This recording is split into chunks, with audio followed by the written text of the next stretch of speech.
独孤侠叔竟睡了12个时辰。如果我没有猜错，独孤侠叔醒后，根本不敢相信青红已死，更不会承认是他杀了妻子和刘有秋。司马妙算，他完全推翻了先前的招供。义兄，我准备好了。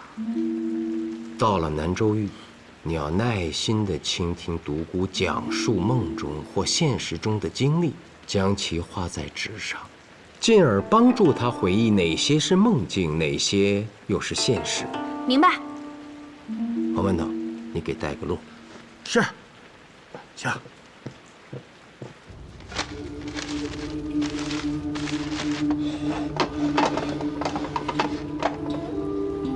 如果你觉得自己是冤枉的，想为自己洗清罪名的话，就需毫无保留地说出真相，明白吗？你怎么是个女的？这多不方便。都这种时候了，你就不要介意我女子的身份了。我乃苏司马义妹，你可知道我义兄是狄公弟子？狄仁杰的徒弟。对呀，狄公之名天下传颂，就是因为他不会冤枉一个好人，更不会放过一个坏人。苏司马受狄公真传，你应该相信他。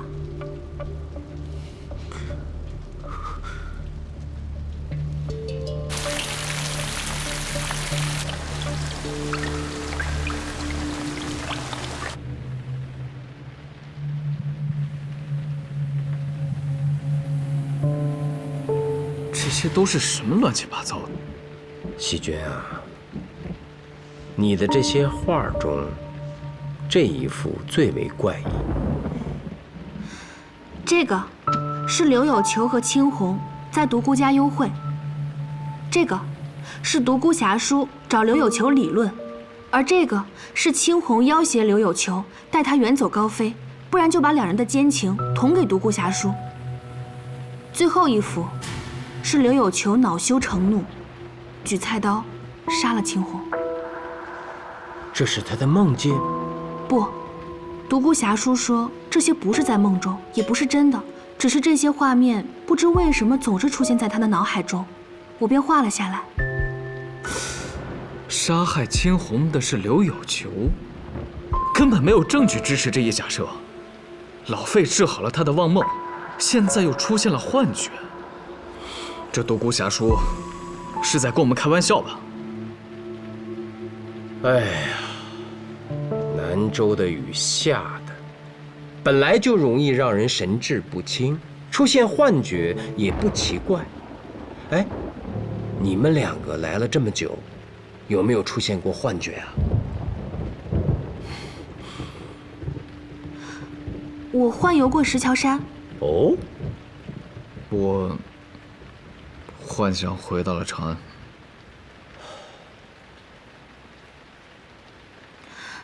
义兄，我的这些话是不是对破案没有任何作用？不，很有用。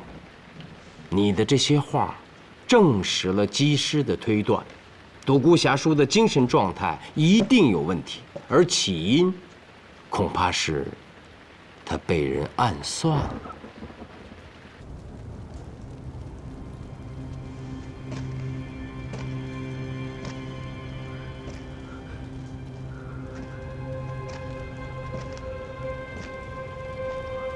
青红是刘有求杀的，可刘有求已经死了。我这么说，您是不是会怀疑我，把一切都推给了死人？根据现有的线索及时间上的推断，刘有求杀人的可能性微乎其微。不，一定是他杀的。我虽然没有亲眼看见，但只要我说出来，你一定不会质疑的。怎么，你还有隐情？那个画师是个女子，我实在没好意思说出口。你连青红和刘有求私通都说了，还有什么说不出口的？我实在说不出口。来人，大刑伺候。苏司马，我在独孤侠书身上明白了一件事情：有些人只知刑法，对于这些人，下策实为上策。好吧，陆参军，那他就交给你了。好，好，我说，一切都要从2个月前青红到文庙给我送换洗衣服说起。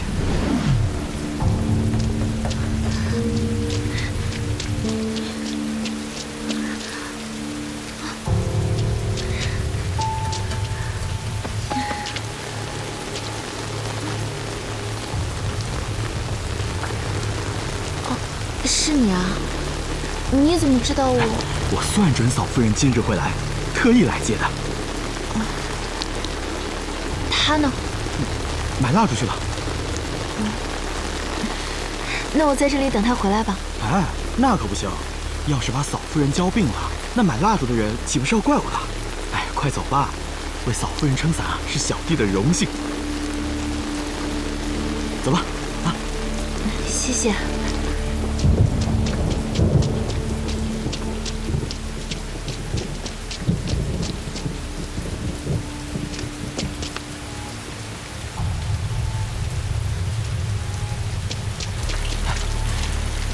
小心台阶啊！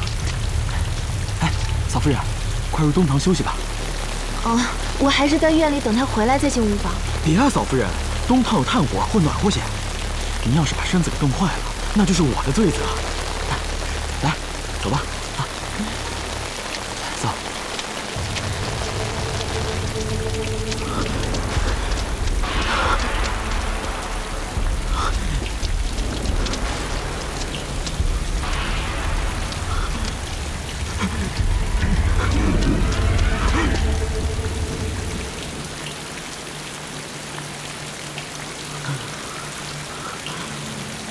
不知道为什么，我当时很害怕。怕什么？我怕，如果追着去东堂后，会看到不堪的情景。那你去看了吗？如果我猜的没错，他还是会去看的。是啊，我去看了，那都是因为吉祥他懂规矩，回避了，要不然我也没办法跟过去看。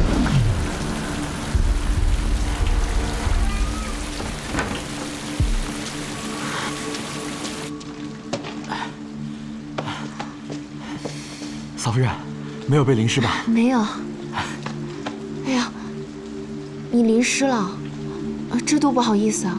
我帮你擦擦吧。那就多谢嫂夫人了。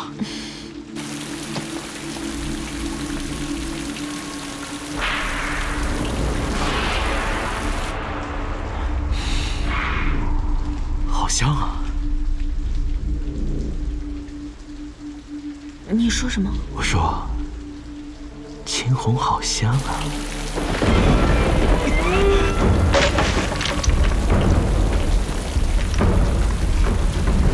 都怪那该死的雨！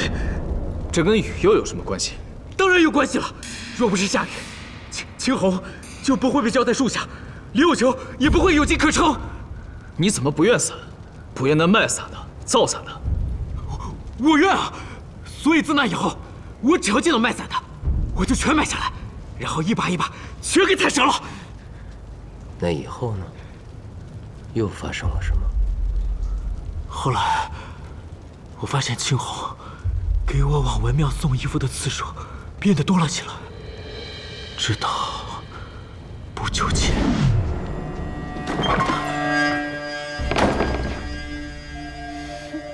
你怎么又来了？什么叫我怎么又来了？我还不能来看看你了？你是干了什么见不得人的事，还是金屋藏娇了？我的意思是，你不是刚给我送完换洗的衣服吗？那我就不能再来了。我倒要看看你整日在这儿都做什么。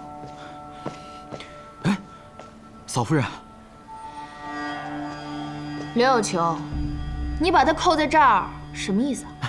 嫂夫人误会了，我俩这不是在文庙苦读，为了考取功名吗？得了吧，只见虚度了光阴。耽误了春秋。何为虚度？我怎么就耽误了？是我两世未中，但俗话说，30老明经，50少进士。那进士科，朝廷每年就取那20-30人。我就算是50岁中了，那都算年轻的。50岁，你还打算跟他在这里苦读到50啊？哎，嫂夫人，你俩别吵，我去给你们泡茶啊！别吵。后来，我喝了刘有求泡的茶，便昏昏睡过去，一睡便睡2个时辰。等我醒来，青红早已经回家了。我就纳闷了，我当时正在气头上，怎么可能睡着呢？喝了茶？对，茶。我怀疑刘有求在茶里给我下了药，然后他给青红。那你又是怎么做的呢？我几日后，我找刘有求帮我一个忙。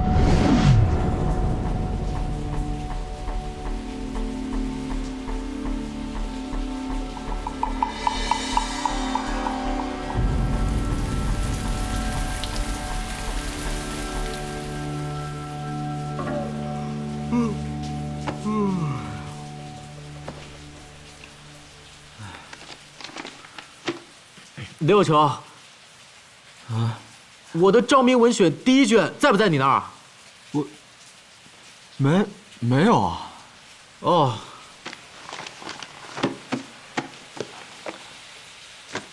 哎呀，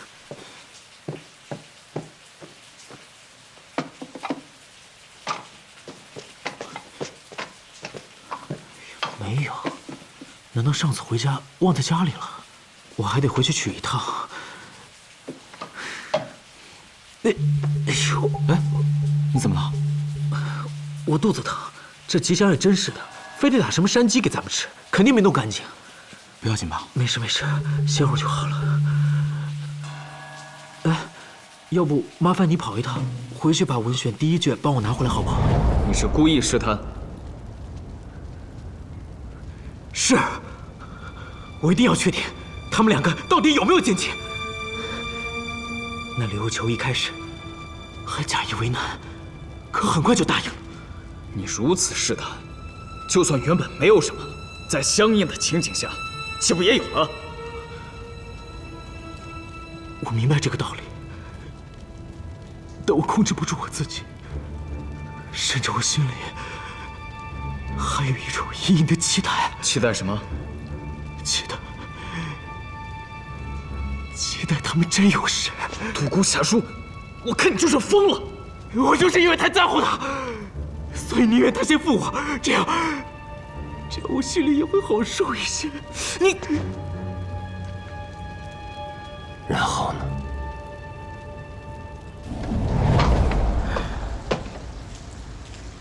这里没有文选的第1卷啊，他到底丢在哪儿了？哎呀，我看呀，是这雨下的太久了，把他的脑袋都给淋湿了吧？不是他脑袋淋湿了，是被我当柴火烧了。这文选里可都是精华呀，一卷文选可抵万斤柴禾。这火苗确实不小。你是说灶台的火苗，还是青红的火苗？刘有求，你放肆！雨下的这么大，就算我胆子再小，也想放肆了。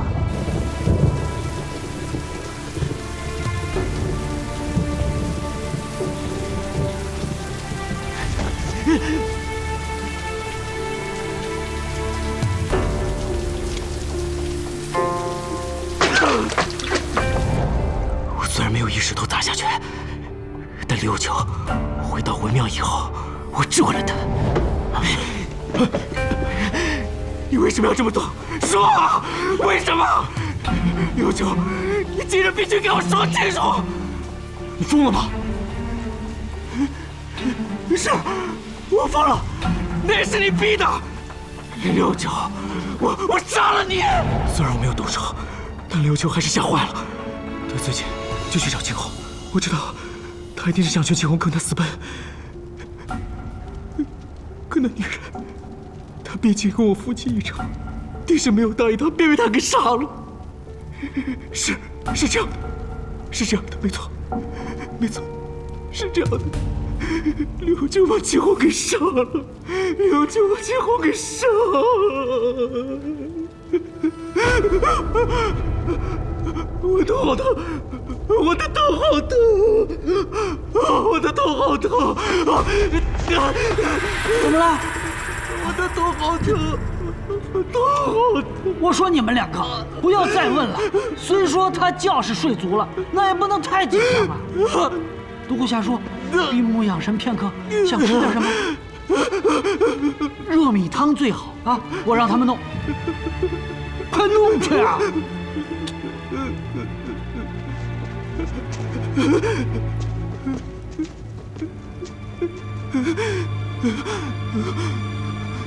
这独孤侠书所言，真伪难辨。欲辨真伪，只能麻烦卢参军再跑一趟了。明白。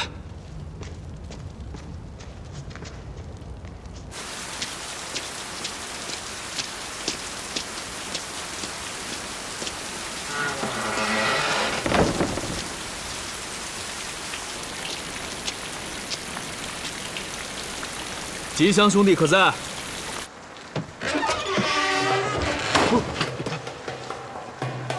偷鸡？我饿了，实在想吃，跟着吉祥打山鸡不就行了？何必偷偷摸摸的？他每次都不肯带我。那你就偷偷跟着他，看看他是怎么抓山鸡的，自己学，自己打，何必求人呢？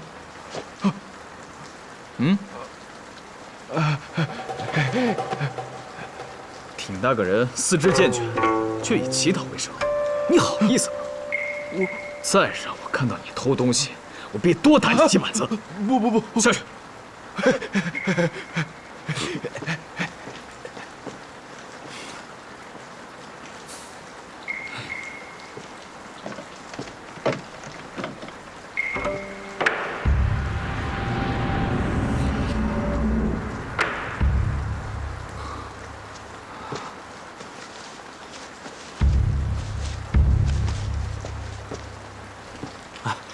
吉祥见过上官。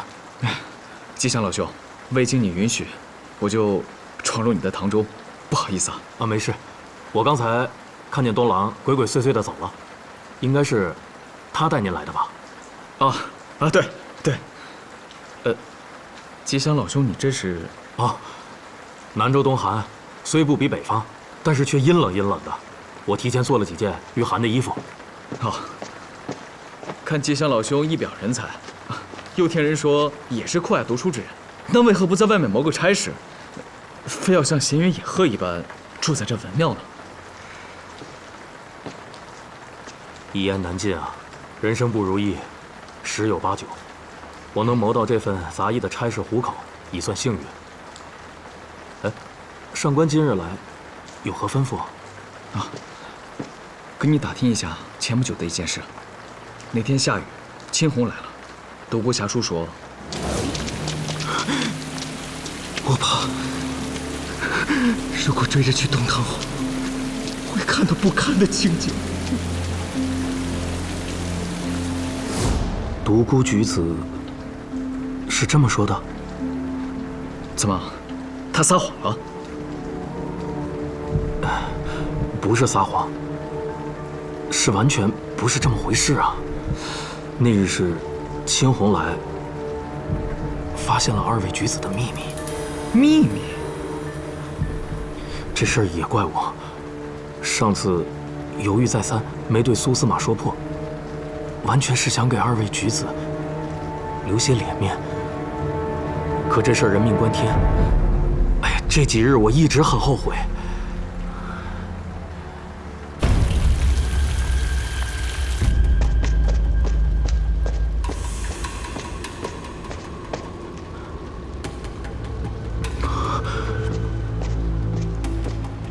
可否再来一碗米汤？我叫你吃！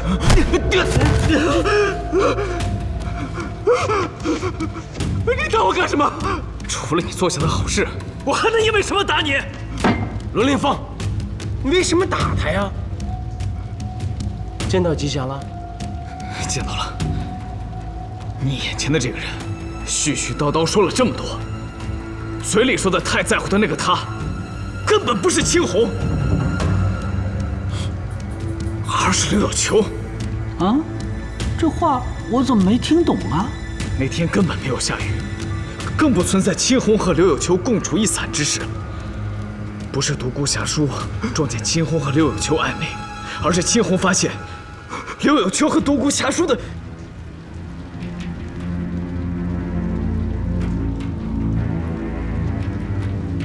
还是被人知道了。你自己什么？哎哎，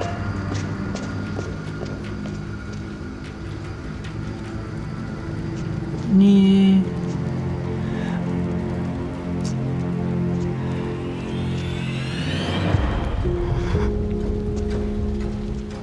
独孤侠书，刚才卢参军说的。还是被人知道了，还是被人知道。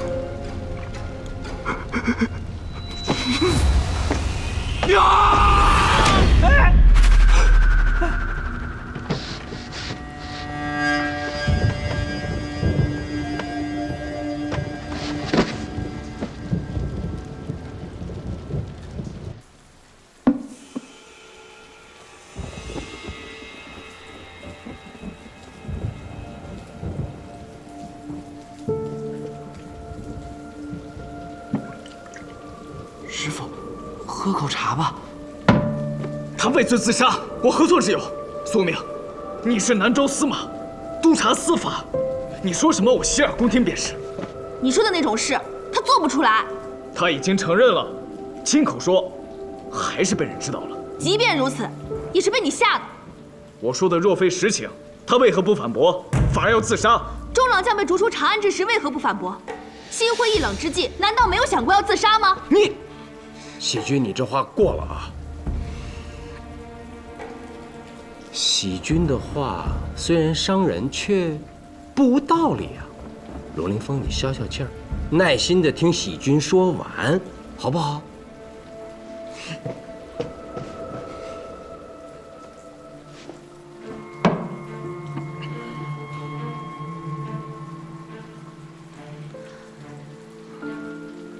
那日我听独孤侠书讲了6个时辰，确实感觉到他有所隐瞒，但他对青红用情至深，不会错。他最在乎的一定是青红，不会是别人，更不可能是男人。卢凌风，我觉得你所说的激情不会存在，这里面一定有什么蹊跷。独孤侠书个性软弱，又极爱脸面，此行为并不能代表他认罪。喜君的话，你大可不以为然，但我们是不是应该仔细想一想，此案至今我们是不是漏掉了什么细节，以至于……要不这样，咱们品着茶，冥想半个时辰。薛欢，给你师傅倒茶。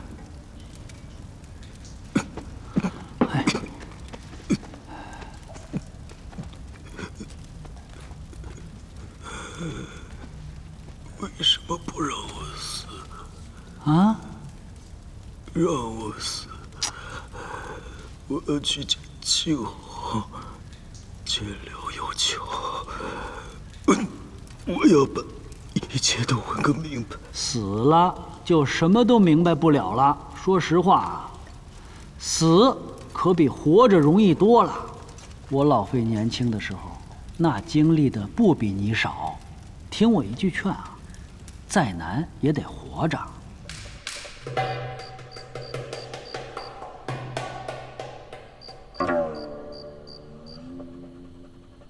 苏司马，卢参军。苏司马，卢参军，何事惊慌？不是独孤侠书咽气儿了？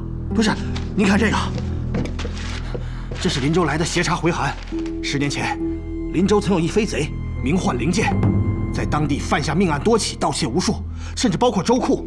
此人善使刚真暗器，每发必置人于死地。10年前消失，至今再无消息。难道这个灵剑来南州了？哦，还有一个消息是我在来的路上得知的，刘有求老妇在入夜之后自焚而死。自焚？对，应该是哀思刘有求悲伤太过，我已经派人过去了。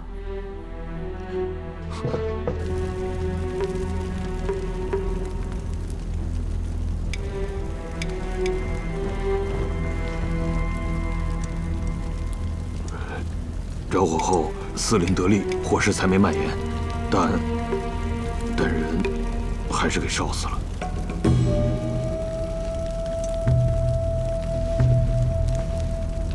人是死后才被焚烧的，死后被烧。仵作还没有到，如果他们仔细查验，不难发现，活着的时候遇到大火，惊逃中，火场的烟灰就会吸入鼻腔，而刘有求的父亲，鼻腔里并没有烟灰，口腔里也没有，这说明他是先被人杀了，然后才点了这房子。凶犯着实残忍。此案与前案恐有牵连，卢参军觉得呢？刚才冥想时，我觉得我也想到了自己的疏忽。跟我来。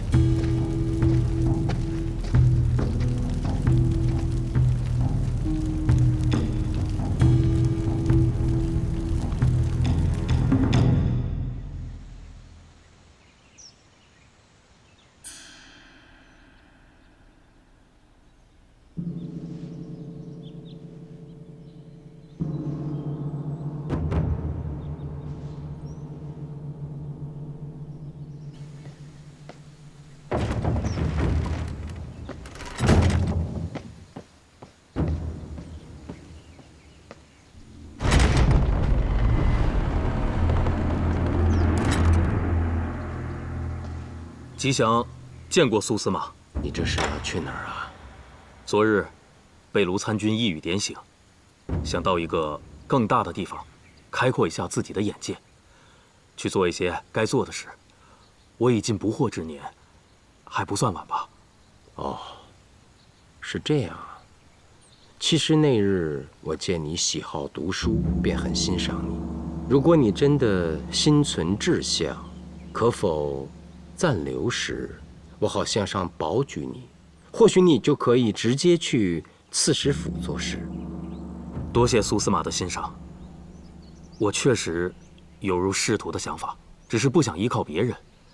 毕竟我自入文庙以来，一直苦读，也想试试自己到底有没有这个本事。好吧，那就祝你前程似锦。谢苏司马。去吧。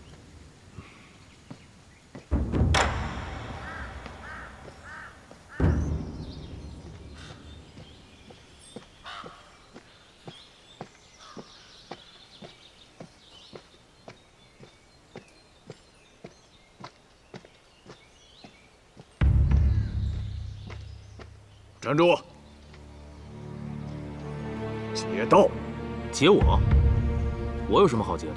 现在没下雨，你却撑着伞，必是心怀鬼胎。阁下头戴斗笠，身披蓑衣，却说我晴天打伞。我欲抢劫，必然要隐藏自己的身份。你呢，必是用伞遮挡身上的金银财宝，速速交出来，免得我动手。我一介书生，哪有什么金银财宝？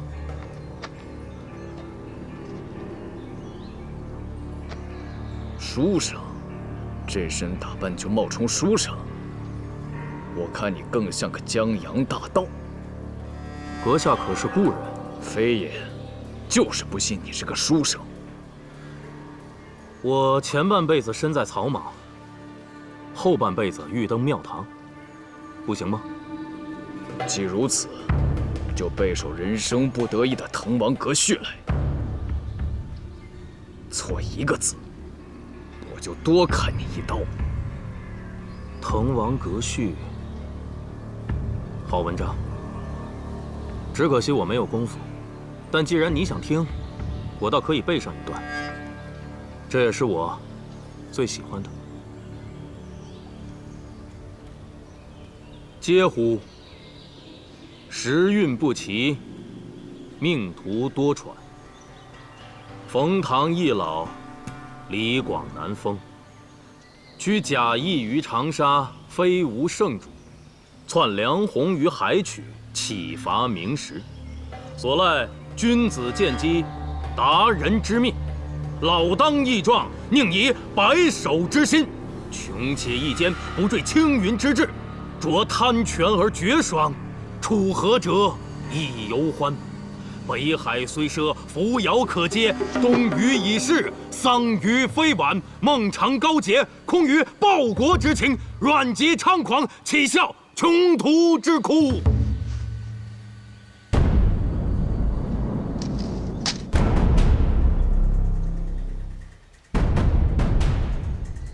我3尺为命，一介书生，无路请缨，等中军之弱冠，有怀投笔，目宗阙，知朝风。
老朱鬼，接枪！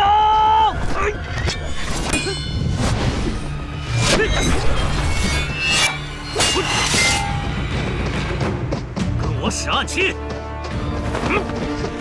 走！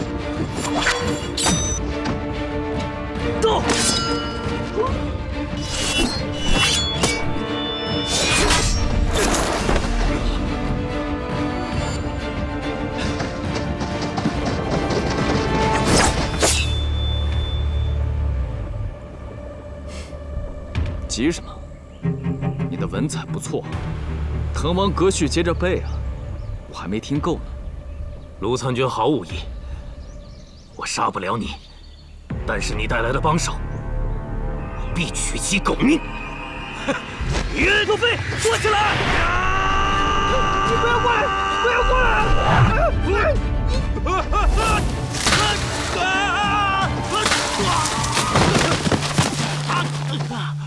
我说了，你不要过来吧！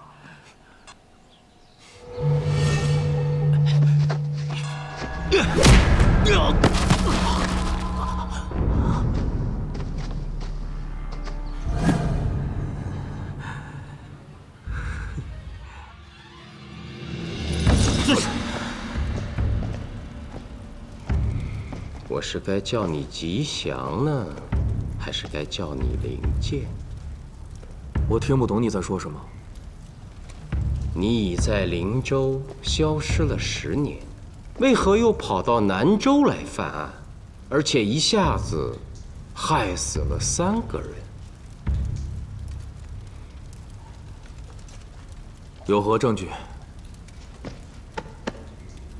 这个人曾经是金吾卫的中郎将，以他的武艺，擒你还用费那么多周折，不过是要逼你当众使用暗器。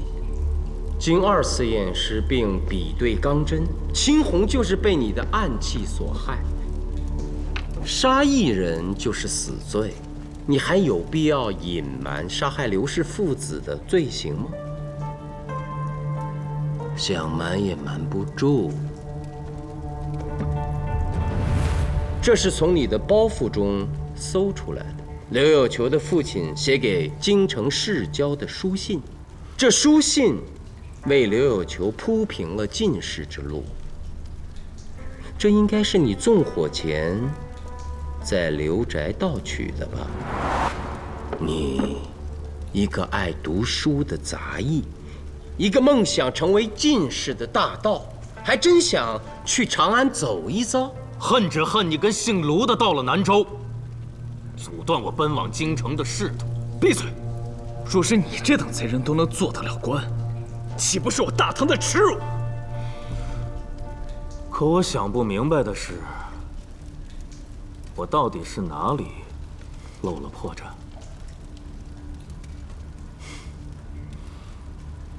你打野鸡的手段。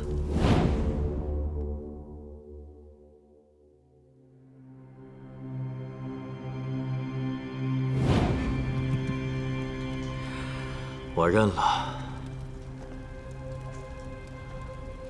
我本贺县人，从小便是孤儿。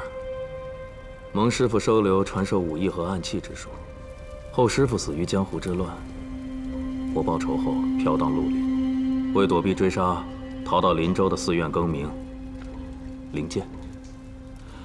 只是我不甘寂寞，做起了飞天大盗。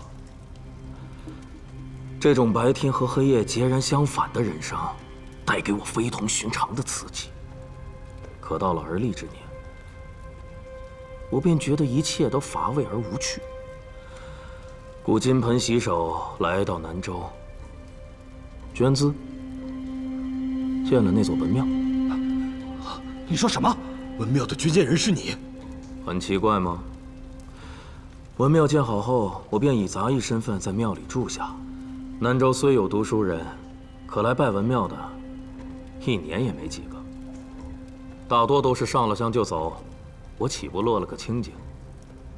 没想到，3年前，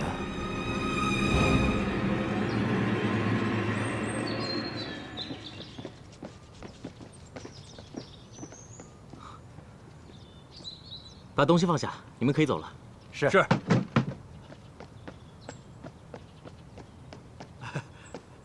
先生，您这是？请称呼我独孤举人。吉祥，拜见独孤举人。我要在这里苦读备考，帮我挑选房间吧。这钱你拿着，往后我的1日3餐就靠你了。文庙是供孔夫子的地方，书生借助读书，叫我着实无法拒绝，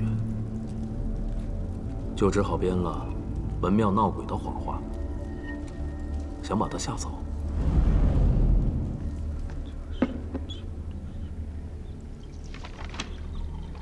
吉祥，你不是说庙里有鬼吗？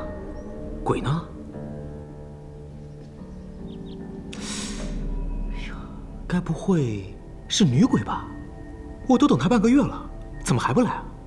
啊，独孤举人自带正气，把他给吓跑了。你说这庙里闹鬼，是因为你虽住夫子庙，心中却无父子。此话怎讲？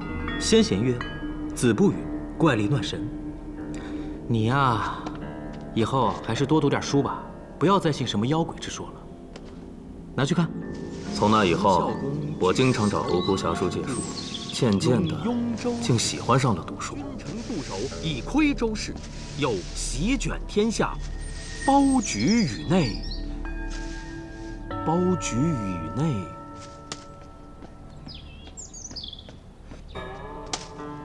囊括四海之意，并吞八荒之心，当是时也。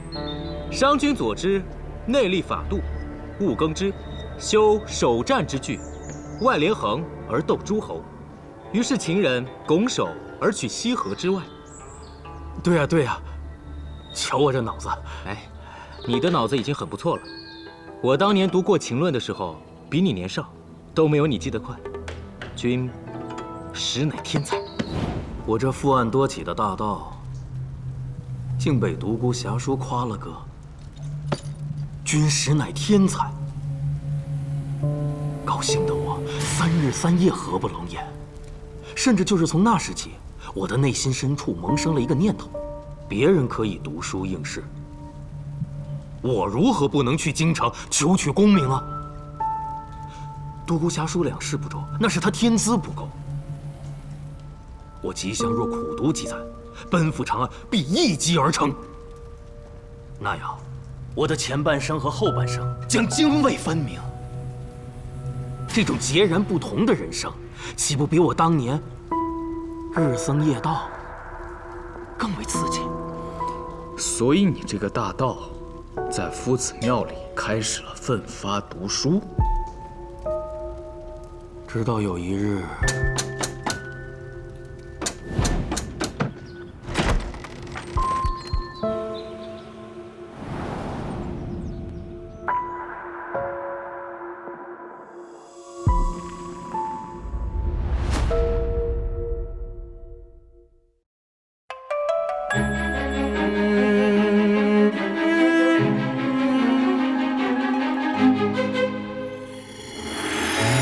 有风波起，惊觉寒夜里，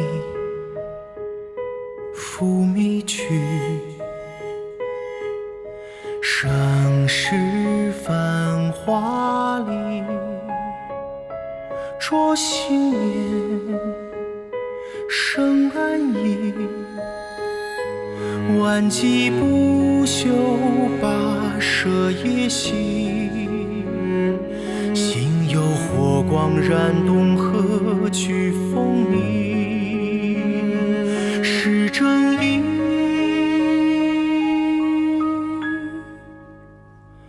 为这长夜孤影寻一个真理，凌云壮志为伴撑起了天地。苍生难移，将是非刻在朗朗心底，要真相重拾这正义。总有你无情，暗涌在心里，出命运。道尽世间情，恩为念，怨为心。河山不休，翻云覆雨。山伏荆棘，高为远，求安心，为正义。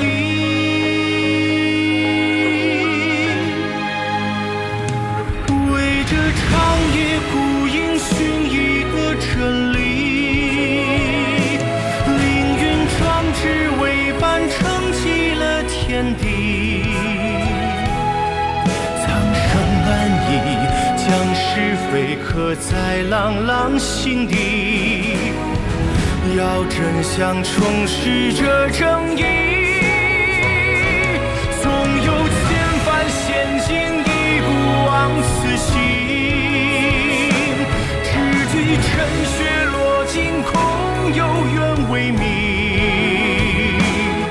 生死何以将情浪化尽这好风景？冉冉正气，是心有所依。